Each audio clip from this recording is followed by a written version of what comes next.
अपने आंखों के अश्कों से गंगा जमुना जज्ब कर लेते हैं, आबाद रहे मादरे वतन, आह तक नहीं भरते हैं। नमस्कार, भोरे भोर में आपका एक बार फिर से बहुत बहुत अभिनंदन करते हैं।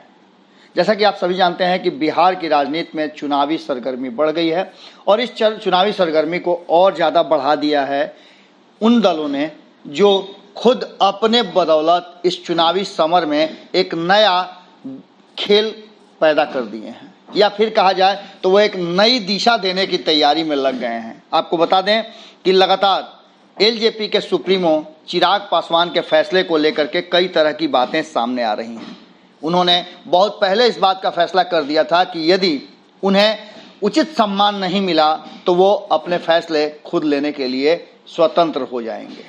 अब इस फैसले पर उन्होंने अमल भी शुरू कर दिया है। काफ़ी कुछ कहने और सुनने के बाद भी वो नहीं माने और अंततः उन्होंने स्पष्ट कर दिया कि जिस तरह का माहौल बिहार में है वैसे माहौल में वो नीतीश कुमार के साथ नहीं चल सकते हैं। अब इसके पीछे बहुत सारी बातें की जा रही हैं, बहुत सारा तरह की रणनीति बताई जा रही है, पर वास्तविकता ये है कि इस फैसले से दिवंगत उनके पिता रामविलास पासवान खुश थे। ये बातें अब पता चली हैं। आपको बता दें कि अंततः चिराग पासवान ने एक चिट्ठी लिखी थी भारतीय जनता पार्टी के अध्यक्ष जेपी नड्डा को। उस चिट्ठी ने बहुत कुछ स्पष्ट कर दिया है। उस चिट्ठी से खुलासा हुआ है कि उन्होंने 143 सीटों पर चुनाव लड़ने के अपने फैसले क्यों लिए थे और इस फैसले से उनके पिता किस तरह से खुश थे। आपने देखा होगा कि जब पटना के गंगा घाट पर रामविलास पासवान का अंतिम संस्कार हो रहा था, उस समय चिराग पासवान के सबसे करीबियों में अगर देखा जाए तो भारतीय जनता पार्टी के कई कद्दावर नेता थे और वो ऐसे नेता थे जिनके विषय में आप बेहतर ढंग से जानते हैं। रामविलास पासवान के बहुत करीबी थे और छात्र जीवन से ही ये एक दूसरे के साथ रहे थे। अब रामविलास पासवान के खुश होने की बात चर्चा में है कि 143 सीटों पर चुनाव लड़ने के फैसले से रामविलास पासवान काफ़ी खुश थे।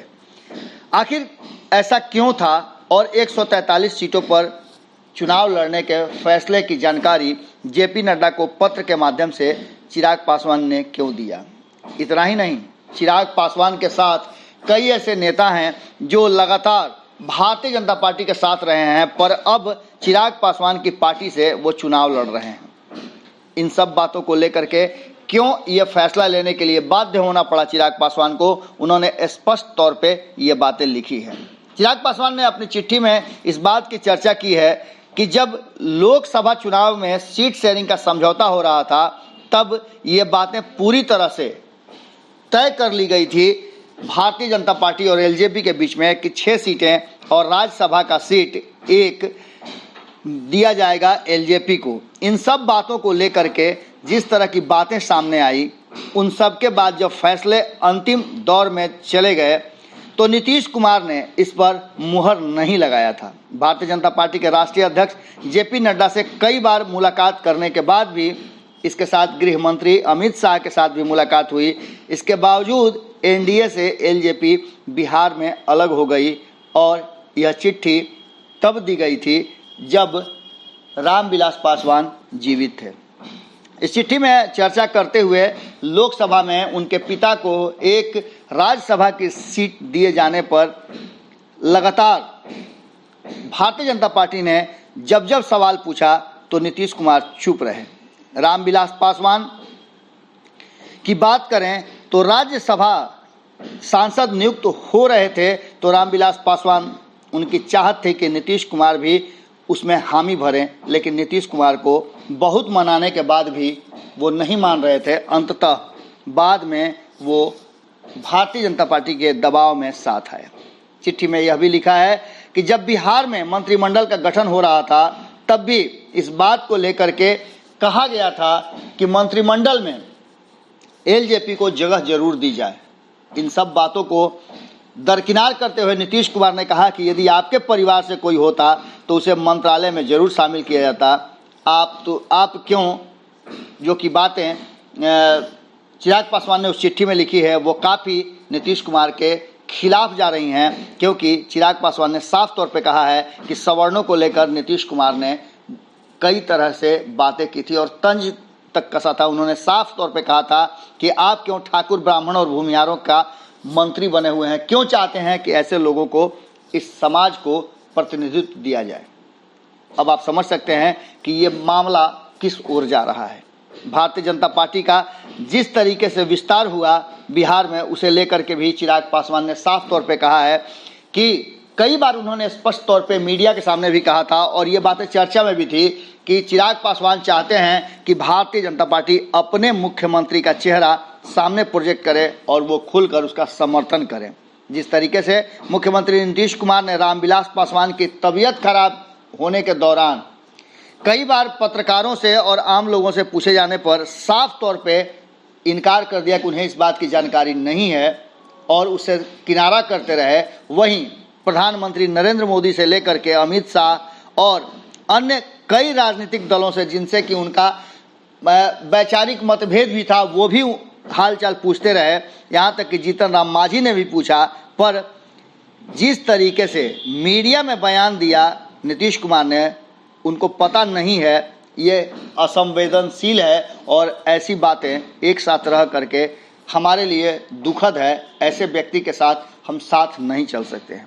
चिराग पासवान ने आरोप लगाया है कि गठबंधन में रहते हुए वो आरजेडी और कांग्रेस के एजेंडे पर काम कर रहे हैं। उन्होंने साफ तौर पे कहा कि लॉकडाउन के समय भी मुख्यमंत्री नीतीश कुमार ने कहा था कि वो किसी बिहारी को बिहार की सीमा में नहीं ला सकते। ये निंदनीय था, उस समय भी उनका हमने विरोध किया था। इतना ही नहीं, चिट्ठी में और भी बहुत सारी बातें लिखी हुई है जो नीतीश कुमार के खिलाफ जाती है। साफ तौर पे चिराग पासवान ने कहा है कि बाढ़ की स्थिति भयावह बनी हुई थी, लेकिन 15 साल सत्ता में रहने के बावजूद, ये जानते हुए कि हर साल बाढ़ आती है, तबाही लेकर के आती है, नीतीश कुमार ने इस दिशा में कोई भी काम नहीं किया। कोरोना काल में स्वास्थ्य सेवाएं नहीं मिल पाने के कारण बिहार की तरफ से यह सवाल है कि मुख्यमंत्री ने कोई भी ऐसा काम नहीं किया जिसको लेकर के लोग संतुष्ट हो सकें और स्वास्थ्य व्यवस्थाएं बहाल हो सके। शिक्षा की स्थिति उतनी ही खराब है और इतना ही नहीं, केंद्र के साथ असहयोग भी नीतीश कुमार का लगातार जारी है। उन्होंने साफ तौर पे लिखा है कि नीतीश के खिलाफ लहर है, इससे एनडीए को भारी नुकसान का सामना करना पड़ सकता है और ऐसी स्थिति में मेरा साथ रहना उचित नहीं है। मैं जानता हूं कि किस तरह की राजनीतिक हवा चल रही है और बिहार के लोग नीतीश कुमार को अब और देखना नहीं चाहते हैं। बिहार में भारतीय जनता पार्टी आज की तारीख में इतनी सक्षम है कि यदि वह अपने मुख्यमंत्री का चेहरा चुनाव में सामने रखे तो लोग एनडीए पर भरोसा कर सकते हैं। साफ तौर पे उन्होंने अपनी लिखी हुई चिट्ठी में एक बात कहा था कि उन्होंने आग्रह किया था कि एनडीए उनके vision document Bihar first, Bihari first को सामने रखे, शामिल करे, पर ऐसा नीतीश कुमार ने नहीं होने दिया। इस चिट्ठी में चिराग पासवान ने लिखा है कि मुझे मेरे हक की सीटें चाहिए, सीटों पर कोई तार्किक फैसला नहीं हो सका, इसलिए हम एनडीए में जेडीयू के साथ नहीं रह सकते हैं। और इसके पीछे उन्होंने नीतीश कुमार पर सीधा आरोप लगाते हुए कहा है कि उन्होंने ही इस चीज़ को कभी भी पटल पे आने नहीं दिया और न ही इस पर कोई चर्चा होने दी। इस चिट्ठी में जेडीयू के नेता के द्वारा लगातार उन पर किए गए हमले पर भी उन्होंने स्पष्ट तौर पे कहा है कि उन्हें कालिदास तक कहा गया, दलाल कहा गया, नाक मुंह तोड़ने की धमकी तक दी गई और ये भी कहा गया कि जेडीयू के बदौलत आज वो राज्यसभा और लोकसभा में सीट प्राप्त किए हैं और सदन में बैठे हुए हैं। इन सब बातों को लेकर के चिराग पासवान ने अंत में लिखा है कि अगर इस विधानसभा चुनाव में बिहार गठबंधन में अगर एलजेपी की वजह से कोई समस्या आती है तो एलजेपी को एनडीए गठबंधन से बिहार में बाहर होने में ज़्यादा खुशी महसूस होगी। आपको बता दें कि अब चर्चाएं इस बात की जोर पकड़ती जा रही हैं कि जिस तरह से भारतीय जनता पार्टी के विक्षुब्ध या जिन्हें टिकट नहीं मिली, वैसे लोग लगातार और कद्दावर लोग एलजेपी के टिकट पर चुनाव लड़ रहे हैं। और ख़ास करके जो बातें चिराग पासवान ने बहुत पहले की थी कि जहाँ जहाँ से चुनाव लड़ेंगे नीतीश कुमार और उनके सहयोगी, वहाँ वहाँ वो अपने उम्मीदवार खड़े करेंगे। साफ तौर पे देखा जा रहा है कि प्रथम चरण के बाद द्वितीय चरण में भी उन्हीं सीटों पर उम्मीदवार उतारने की तैयारी और घोषणाएं तक हो चुकी हैं जिस सीटों पर जेडीयू अपने उम्मीदवार उतारी है। ऐसे में देखना दिलचस्प होगा कि क्या एनडीए में बिहार से अलग हुए और केंद्र में एनडीए के साथ रहने वाले चिराग पासवान बिहार के चुनाव में एक बड़ा अंतर पैदा कर सकते हैं। बिहार की जनता पर इस बार फिर एक बड़ी जिम्मेदारी आ गई है कि उन्हें एक अच्छी और बेहतर सरकार चुनने का मौका मिला है। परिणाम किस तरफ जाते हैं, ये एक बड़ा सवाल है। भोरे भोर में आज हम यहीं विराम देते हैं, कल फिर मुलाकात होगी। नमस्कार। बढ़ाएं अपना कदम सक्सेस की ओर शिखर करियर इंस्टीट्यूट के साथ। शिखर करियर इंस्टीट्यूट पूर्वी भारत में एकमात्र कोचिंग संस्थान जो एक्सक्लूसिवली है मेडिकल एंट्रेंस एग्जाम के लिए।